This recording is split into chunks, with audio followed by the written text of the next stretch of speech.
L-espert ewlieni fl-inkjesta tal-isptarijiet l-Irlandiż Jeremy Harbinson talab ħlasijiet lil qorti Maltija għal xogħol ta' persuna li ħalfet li ma kellax taqsam xejn mal-istess inkjesta. Dan joħroġ fil-qorti llum fejn quddiem l-imħallef Edwina Grima komplet il-kawża miftuħa minn numru ta' persuni inkluż l-eks Prim Ministru Joseph Muscat dwar li friżar tal-assi tagħhom brabta mal-konċessjoni tal-isptarijiet. L-avukat Vince Gallia li qed jidher għal Dr. Muscat qal li Barry O'Donnell ħalef li huma kellu ebda sem fi tħejjija tar-rapport tal-inkjesta li ma kienx parti mit-tim li ħadem fuq ir-rapport u li ma ħassem fl-ebda tfittxijiet. O'Donnell ħalef li hu kien għamel biss xogħol ta' supervizjoni fuq l-impjegati ta' Harbinson. Iżjed minn hekk kompla Dr. Gallia, O'Donnell informa lil qorti Maltija li ma kienx lest ikompli jikkorrispondi mal-uffiċjali tagħha dwar l-inkjesta.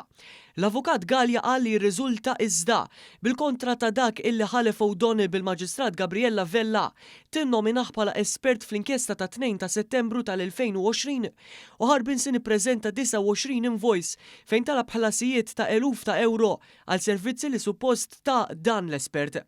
Harbinson jew O'Donnell qed jiktbu sosta fil-qorti l-avukat Gallia li talab biex jittieħdu passi. Fl-istess seduta l-erba' xedet Joanna Rice li reġgħet ikkonfermat li l-ebda pagamenti konnessi mal-konċessjoni tal-isptarijiet maddew lill-eks Prim Ministru Joseph Muscat. Miroslava Milanovic xedet illi ħadmet b'mod indipendenti minn Harbinson.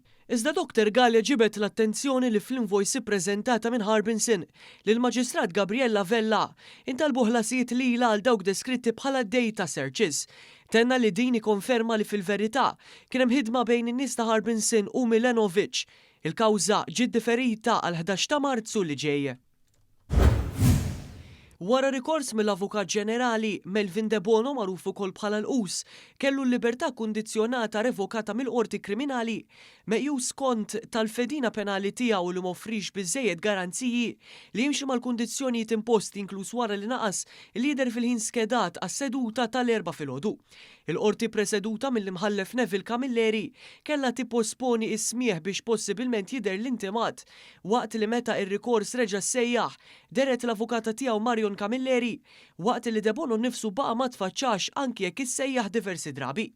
L-avukata tal-intimat tat l-awtorizzazzjoni biex is-sottomissjonijiet jinstemaw fl-assenza tiegħu iżda De Bono tfaċċa 20 minuta wara. F'Diċembru li għadda De Bono kien reġa' ngħata l-ħelsien mill-arrest wara li ġie akkużat bi vjolenza domestika, teddid b'possess arma legali, ħsara volontarja u biksur tal-kundizzjonijiet preċedenti li jingħataw minn 8 maġistrati separati.